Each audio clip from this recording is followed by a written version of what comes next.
Well, good evening, everyone, and welcome to Center for Spiritual Living's Wednesday evening experience. Tonight, we're focusing on spiritual practices. I want to say hi to everybody here that's with us. Thank you guys for being here. And I want to say a special hi to those people who are joining us online tonight or seeing us later on as you watch the recording of this experience here. So, welcome. We're glad to have you here with us. So, on the second Wednesday of the month, I like to focus on spiritual practices and find different ways that will bring about a greater feeling of connection to myself, to the divine, to people around me, and finding ways that I can practice that in a real life way. And so tonight, our focus is on creating rituals as a spiritual practice. So, rituals are one of those things that can be found in almost every faith tradition.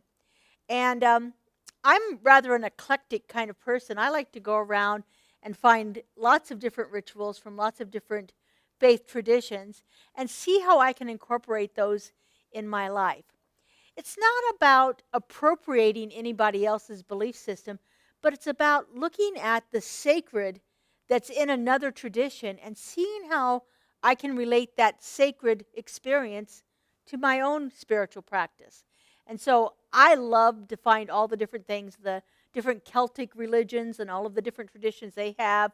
We just had Easter and Osiris and all of the things that come along with that. The spring equinox, spring equinox. Yes, and prior to that we had the winter solstice. So I love to bring those things in. I also love the different Buddhist practices that come along that we can begin to incorporate, all of the different meditation techniques, the counting beads for the malas and things like that when we chant and doing those kind of practices. So for me, finding lots of different ways that I can look at other people's faith traditions and see what the meaning for that is in my life. But rituals are a way that we can take ourselves out of the everyday ordinary and bring ourselves into a spiritual experience. So I looked up the definition just to get really clear about what it is. So this is the definition that I found for rituals. Rituals are intentional, symbolic actions performed with reverence and purpose. They serve as a bridge between the mundane and the sacred, helping us tap into something greater than ourselves. I think that's what spirituality is all about, is finding a way to tap in to that thing that takes us out of our own life. You know, we look at the word mundane here and we think of, well, I don't want my life to be mundane, but in this case, mundane means ordinary, just our regular ordinary life, and how we can take ourselves from that regular ordinary life and have the experience of the sacred is what rituals are really good for. So the other thing that I want to point out is rituals are intentional. And so when I create a ritual, first thing I do is I look at what's my intention. What is it I want to experience here? What is it I want other people, if I'm creating a ritual for others, it's like, what do I want other people to experience? And then I begin to look at everyday ordinary things and see how I can bring the sacred, elevate that thing from the mundane to that sacred and bring that into my experience. I remember a while back I was creating a ritual for our board retreat. And I was sitting at our old church, and I was sitting at a planter that we had underneath of an olive tree. And I was just contemplating this idea. How can I bring something to connect the people through all of the different time periods that have passed through this thing? And as I was sitting there with that tree around me, this beautiful olive tree that had been planted 40, 50 years ago, and I'm thinking, wait a second. Trees exchange oxygen for carbon dioxide. So that means that every person that walked on this ground at any point in time breathed out carbon dioxide, and that tree absorbed it. So that tree absorbed the essence of everyone who had ever been into the experience. Come on in, join us. So I thought, well, this tree has touched every life that has come into this building. And so I started communing with the tree and thinking, okay, how can we create a ritual that has something to do with the tree? And the tree very clearly spoke to me. Very clearly, yeah. When you get yourself in a meditative state, trees talk to you. I'm just saying. But anyway, it said to take the branches and create a blessing with the branches. And so I looked at the tree and I'm like, "Are you sure you want me to take your branches?" And it's like, "Yep." So I clipped off. There were, I don't know, about 8 or 9 people going to be there. So I clipped off a branch for each person, and then we created a blessing for the sanctuary. And so it was about the board blessing every seat in the sanctuary. And so I got some water, put some essential oils in it, you know how we do, and blessed the water. And then they dipped the olive branches into the water and sprinkled it on every seat in the sanctuary to create a blessing. And I thought, so we have taken the essence of every single person that has ever walked on these grounds, and we are now infusing it into the space that we're in. And so it was just like finding that intention. What was my intention? Was for connection. My intention was to bring the past into the future and link them together.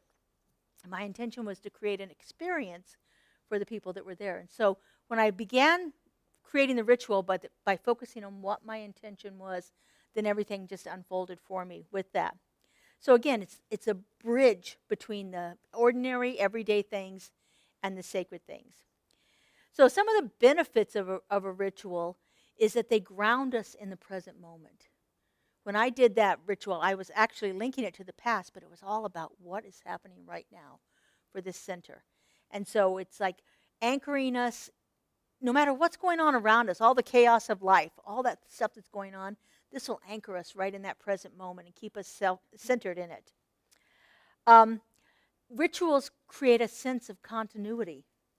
So that, again, like that one that I did, it was like bringing the past into the present and thinking about the future as we did that. Rituals foster a deeper sense of connection with ourself and everything around us, all life around us, the sacred, the mundane, the past, the present, the future. It creates a connection between all of those things. And rituals create a sacred space for us to contemplate, for us to think, for us to meditate, for us to have an experience of the divine. And it's also a really great way to cultivate mindfulness. And I know we talk about mindfulness a lot these days, about bringing that awareness in the present moment without a reaction to what's happening around us. And rituals are really great for that. And so to create our own rituals, there's some guidelines that we have to kind of follow that will help us get that way. The thing that I have found most beneficial is to have an open heart, to be open here and to be open and ready and receptive to whatever comes through. Like I could have easily said, "Oh, Laura, you're being ridiculous. The tree is not talking to you." But I was open to it. I was open to that happening, and so I had the experience of that. And so coming to it with that open heart, with that willingness to listen to the inner wisdom and to the guidance when it comes through. You know, as we look around our environment, maybe it's your own home or maybe it's outside if you're creating a ritual outside. It's like, what is around here that's calling to me to be part of this ritual? And so learning to listen to that inner voice, opening up our hearts to a deeper wisdom, a deeper guidance that will really begin to help us. And so the first thing that I do with a ritual, again, is set my intention. And then I begin to look at what elements do I want to bring into the ritual. I love altar stuff. I've talked about altars before. I love all of those different things. You know, I've got a slew of it in my home. Little statues, candles, natural items from the earth. I always have a piece of wood on my altar. I always have at least one stone, usually about a dozen. But I always have some kind of a stone or crystal or something like that on my altar. I often have something that represents the 4 elements. So most often I will have a flame for fire. That's with the candle. I'll have some kind of a stone for earth. I'll have a shell, usually some kind of a seashell to represent water. Sometimes I also will actually put water on the altar in a little container. And then air.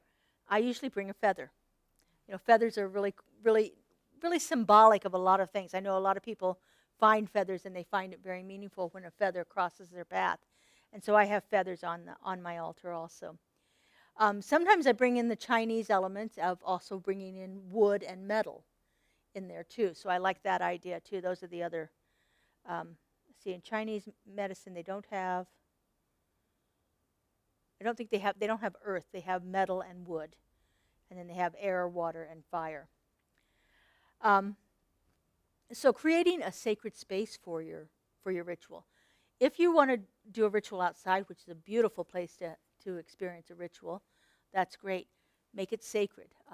For me, making it sacred, unless I'm doing it with a group, I like to be by myself. But if you're doing a ritual with another group of people, then you gather them into that space also. I love rituals outside. There's something about that fresh air and the sun and the moon, depending on what time of day I'm doing it, that really grounds me and connects me with the earth. And so being outdoors is great. But in my home, I have my meditation space. I'll do my rituals there. I also have altars set up in different places in my home where I'll do my rituals there too. So choosing that sacred space is important for that. The timing of the ritual. Rituals can be done at any time at all. I mean, it doesn't matter. It just depends on what your intention is. So if you are creating a ritual to start your day, you're probably going to do it in the morning. If you are creating a ritual to end the day, more than likely it's going to be right before you go to bed. So it doesn't really matter, but just to be intentional about when you're creating that ritual. And then practice it. Actually do the ritual. It's great to create things, but again, it's like all of the things we talk about. If we don't put it into practice, it doesn't really do us much good. And the other thing about practicing is you may find as you're practicing a ritual that it needs to change. And so be willing to adapt. Be willing to do what it is that you're called to do. Rituals can be very, very deeply empowering. They can really begin to set you on their path. And it helps you, again, live your life intentionally with a reverence that you might not have found before.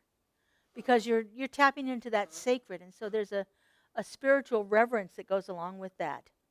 And for me, I find a deeper meaning in things that I'm doing when I'm connecting with myself through a ritual. So I thought tonight we would do a little bit of a contemplation to think about what kind of a ritual it is that we want to experience here. And so I'll take you into a little contemplation, and I'll take you through the 5 steps that we were talking about here, and just begin to contemplate those things. Kyle's going to put a little bit of soft music on and lower our lights for us, and we will just begin to experience this. So I just invite you to get comfortable in your seat. And I like to do that by, oh, that's really dark. There we go. Thank you, Kyle. So just begin to take in some breaths. I use the breath to center me in my body. It's kind of a visceral reminder that I am this being inhabiting this body. When I feel my breath moving in and out.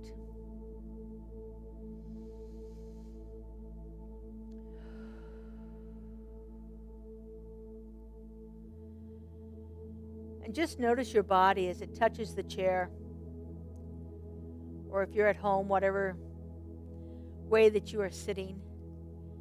Notice where your body makes contact. Notice the pressure up against your back or the back of your legs.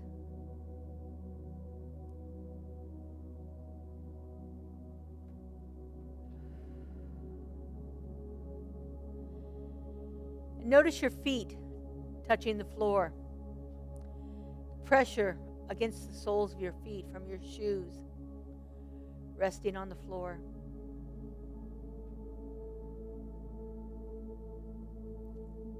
These two things remind us that we are completely safe and supported, grounded and centered at all times.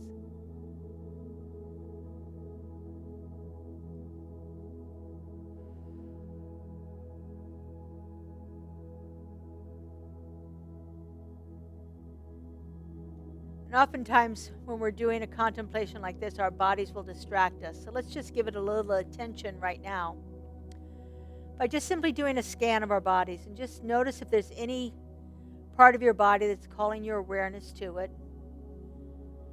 Just give it a little extra attention, a little extra love. Maybe breathe into that space consciously. Allow it to relax. And then continue to scan on down your body. Checking in with it. Giving it some attention, and a little extra love.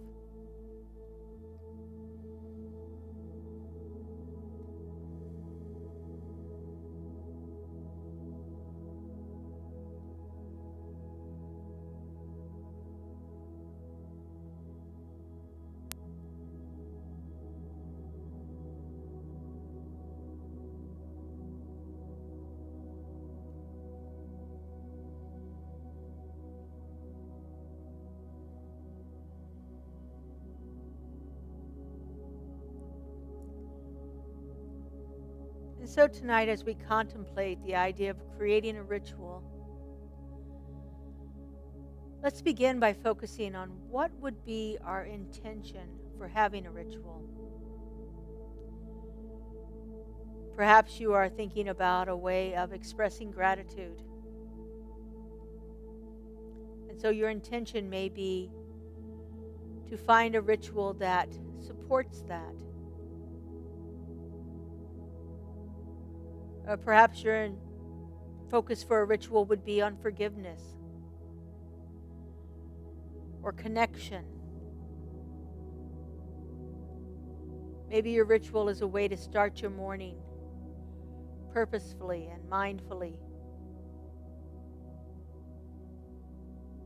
Or maybe it's to end your day peacefully, releasing everything that occurred during the day so that you have a peaceful sleep.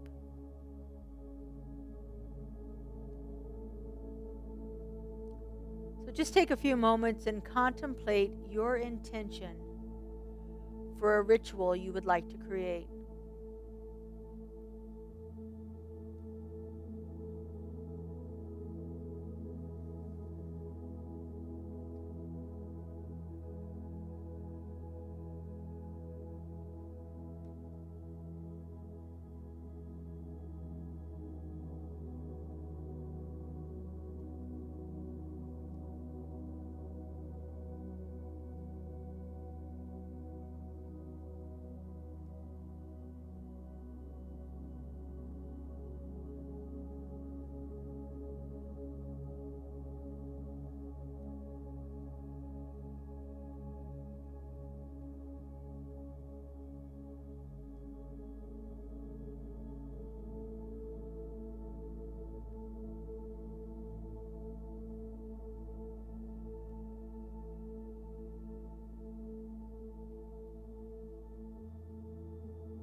And now let's shift to where would you like to have this ritual take place?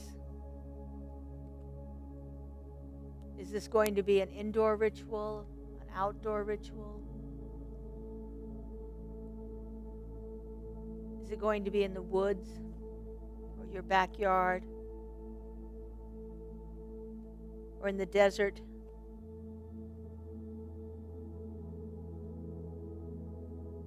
Maybe there's a sacred place that you'd like to do it, like my favorite is the Valley of Fire, which is near us here, amongst the red rocks and the blue sky.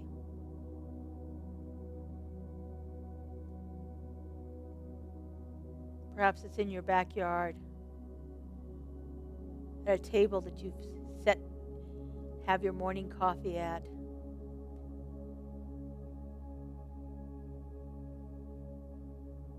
Take a few moments and decide where you would like to have your ritual take place.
And along with the setting of your ritual, what time of day do you think would work best for this time to connect with the sacred?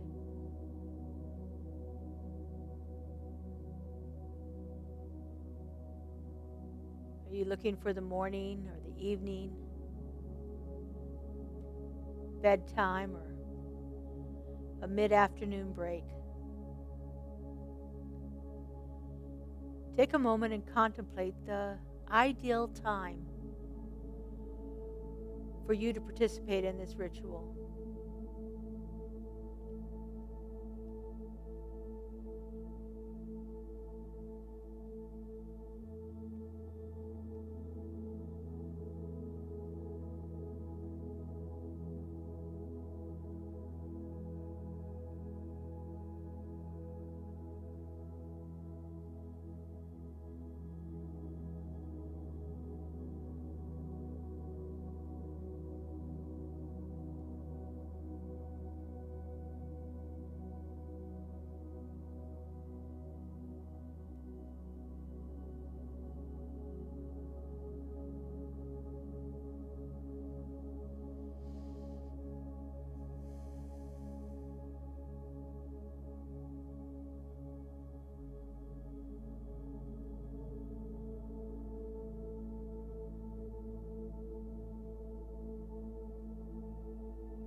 And finally, let's turn to what elements would you like to bring into your experience of this ritual.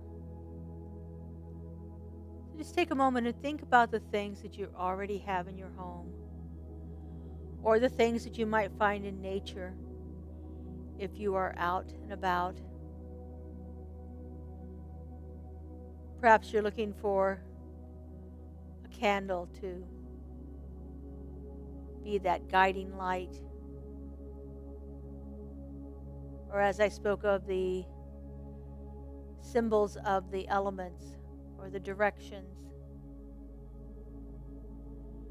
Perhaps you have a meaningful statue or picture that you would like to put on your altar as part of this ritual. Take a few moments and think about what elements you would like to include in your practice of creating a ritual.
And lastly, what commitment are you willing to make to yourself to practice this ritual?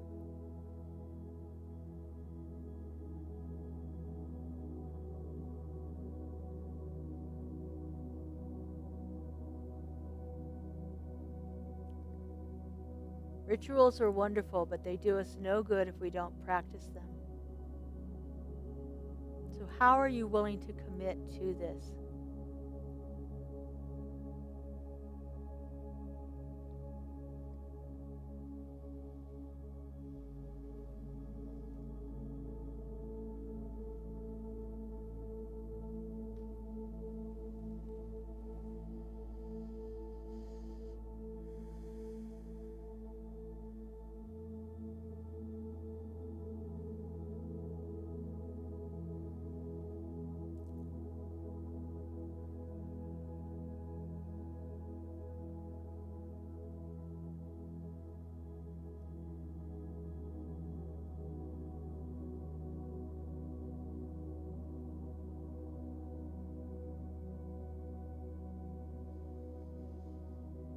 And so, let's just take in a nice deep breath. Let it reconnect us with our bodies.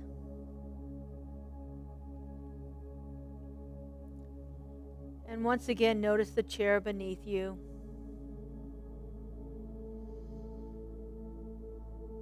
Your feet on the floor.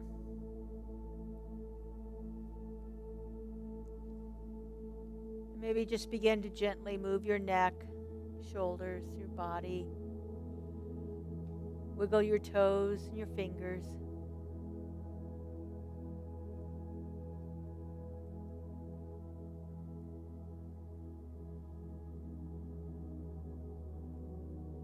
Just bring yourself fully aware of your body as we conclude this contemplation.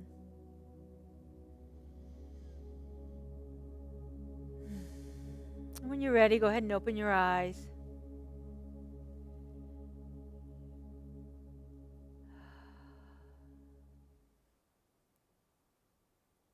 All right. So I thought we'd share a little bit, if you're willing, to talk about the rituals that you came up with. I'll start first. Forgiveness is one of my big spiritual practices, and I haven't been doing it a lot lately. It's one of those things that I realized, oh yeah, I need to go back to that. And so as I was doing the contemplation for myself, I remembered a ritual that involves rocks and forgiveness. And so for me, I'll do this in the evening before I go to bed. And I have some beautiful rocks that I gathered on a beach. And they're nice and smooth. There's nothing that makes them abrasive or sticks to me or anything like that.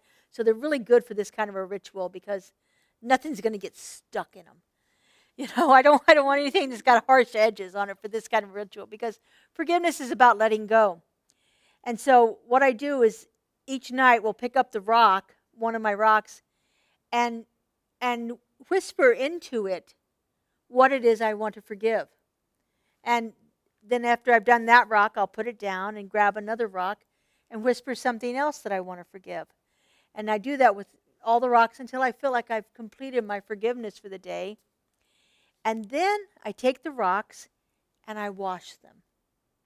Because again, it's about letting it go. And so I want to release all of that stuff to make the rocks ready for me for the next day when I go to do the practice again. And so that's kind of what came to me as I was doing the contemplation is this ritual of forgiveness. And again, in the evening, in my home, with rocks and water. So, did somebody else come up with an idea that they'd like to share? We've got some mics here. The mic isn't heard in here, but it picks up the sound for the recording. But you still need to talk. You still need to talk to it, yes. I can. My daughter Valerie's leaving tonight to go on her journeys. Uh-huh. And but she's coming back on the 26th because she has surgery scheduled for the 26th. So she's coming back on the 25th. Has surgery scheduled on the 26th. And I want to do a ritual in my backyard with her on healing and her journey. Mhm. So there will be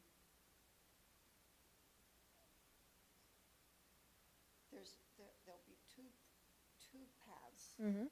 but they will be merged into the whole path, Ah. if that makes sense. Mhm. I know that the 4 elements will be involved, and bubbles. And bubbles. All right. With Valerie, we have to have bubbles. For her lightheartedness. Uh-huh. And, well, she blows bubbles Ah. all the time anyway. She has magic wishing bubbles. Uh-huh. And there will be, I don't have the altar cloth yet. Oh.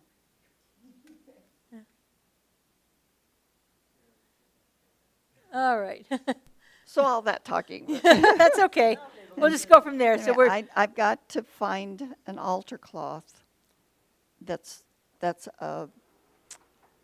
kind of shimmering or light, fairy-like, yes. with Okay. glitter and stuff on it, or embroidery, gold embroidery, something light and fairy-like. And there'll be crystals as part of it. So I don't know the wording of what we will be doing yet, but I know that the elements will be there, and the bubbles, and maybe even metal and wood. I'm not sure. If I can find a green wood dragon, it might be. All right. That might be part of it. I have one if you want to borrow it. I may. Yeah. Well, she has a green stuffed one, but she's taking that with her. She won't be driving it. She won't be coming back with it. So it'll be in Washington when she comes back. So Wonderful. Sounds that's beautiful. what I have so far. Great. Thank you. Mhm. Anybody else have one they want to share? You do. Okay. So, a ritual that I presently do that came to me in the meditation is when I arrive in another country for some reason, I always take a bath and just float into the new environment and kind of release my conventions, kind of opens me up to a new way of thinking while I'm there, to be very accepting and open. So a prerequisite for me is I always ask, is there a bathtub in the room? Yes. But this made me think deeper about it. Like maybe I could travel with a few items and put them around the tub, you know, because candles in a hotel room aren't usually allowed. So thank you. Thank you. Beautiful. Thank you.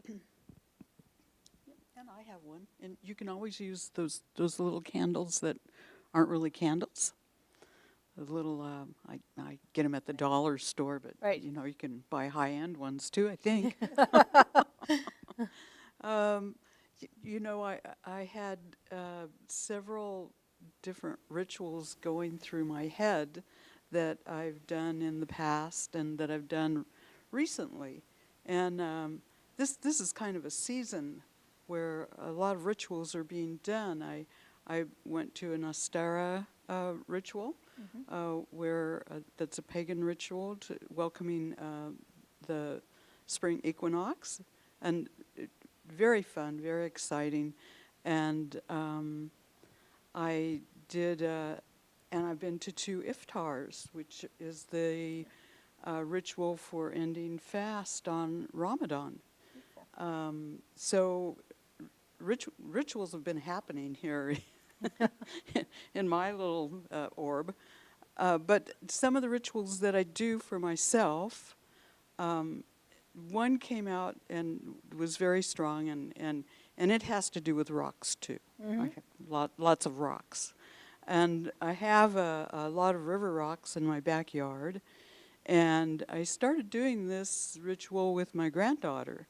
And it was kind of to calm her down before she went home, so that she wouldn't be so excited when she got back to Mom and was telling her all the wonderful things she did at Grandma's. And, you know, because that kind of hurt her mom's feelings. So we started finding flat stones. I have a lot of river rock back there. I started finding a lot of flat stones, sandstone, granite, you know, all different kinds of things. And we would stack stones. And it kind of got into a contest on who could stack the most stones. And it had a really good calming effect on her and me. It's, you know, I started finding fossils in my river rocks. So then it kind of turned into how much petrified wood can I find back here? You know, and I'd find coral, and there would be all kinds of different things I'd be finding in the river rock. So it turned into a lot of things, but the one thing that it did, and very effectively, would have a calming effect. Beautiful. And you know, Sarah calmed down when she did calm when she went home, and she didn't rave about, you know, what a great time she had at Grandma's. And it turned out perfect because we had a really good time calming down, and we we turned into rock hounds. Beautiful. Thank you. Yeah, thank you. Do you want to? The Women's Circle has done several, the Sacred Women's Circle, since it started last year, has done several. Probably about half of our meetings have had a ritual included. Do you have any you want to share? No? Okay. You know, we can make anything in our lives a ritual. You know, you get up in the morning and there are things that we do that are routine things. And some of those are more like a chore that we have to do. And some of them become more ritualistic. For instance, I have to let my dogs out in the morning. That's kind of a chore, but it's something that's very special. And we go outside and we just have this wonderful time together. I made a ritual of going to all of my fruit trees and talking to them as my dogs are taking care of their business outside. And so for me, it's become a very special time of connecting with the things that are in my backyard. And then I come back in and I fix my coffee, and I have very good coffee, and I have a very specific way that I make my coffee, and each cup is made individually. And it's become quite a ritual. And then I sit down to enjoy it, and I contemplate things that are happening during the day as I'm doing that. So we can do that with anything in our lives where, you know, we sit down to eat a meal. We can create a ritual around that. Make it more purposeful and become more mindful of everything that we do in our life. I think for me, it really does connect me better with spirit. It connects me better with my world around me. It makes a great start for the day. I set my day off with intention and purpose every morning by engaging in these ritualistic things that I do. You know, we don't have to think of ritual as a big production. It can be those simple things that we do. Stacking rocks, creating different ways to experience things, taking a bath. What a wonderful ritual. You know, just the things that we can do. If you're going someplace new, take those few items with you. You know, take a few things that are special to you. I remember in the women's group one year, for our women's retreat, we made travel altars. And so we each had a little cloth full of little items to put on a dresser in a hotel room. I have mine from just this last few Right, months ago when right. we did The altars that we the made altars here, that yeah. we made here. I still have the travel altar. Yeah. Yes, Yes, and I have one of those altars set up in the living room. beautiful. The first one was for not Thanksgiving, Valentine's Day, because that was the month we did. Uh-huh, It was about love. right. And so I set one up for Valentine's, for the month of Valentine's. And then I set a new one up for the month of Easter. Yep. So Beautiful. yes, that's been really fun. And just doing it was the anniversary of my husband's transition on Easter, and he passed away on the 31st on Easter as well. So did a little ritual for that. I was having family over, and made sure there were plenty of flowers around.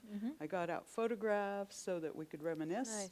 And it turned out to be a really lovely day. It wasn't sad. It was fun because we Beautiful. had a good time, and we got to share a lot of really fun memories. Again, it's all about connecting ourselves with Source and connecting ourselves with the people around us and connecting ourselves with our environment. So I hope you find some ways in your life that you can begin to incorporate a little more ritual into it.